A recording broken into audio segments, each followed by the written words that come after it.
grade 5. Good morning, Sir Monday. God bless you and mabuhay po. First in line, we study about addition of decimal with regrouping. When we say regrouping, example, 8.4 plus 2.8.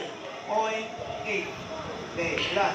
If the number is greater than 10, we borrow or we put carry doon po sa kalapit na number.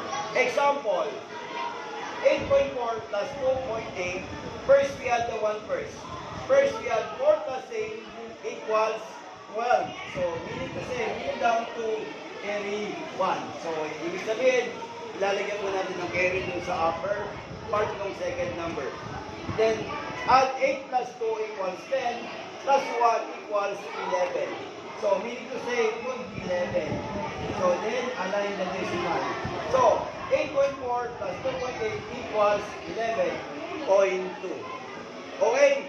I will give you one given numbers and then answer add-on. 9.7 plus 3.3. Okay?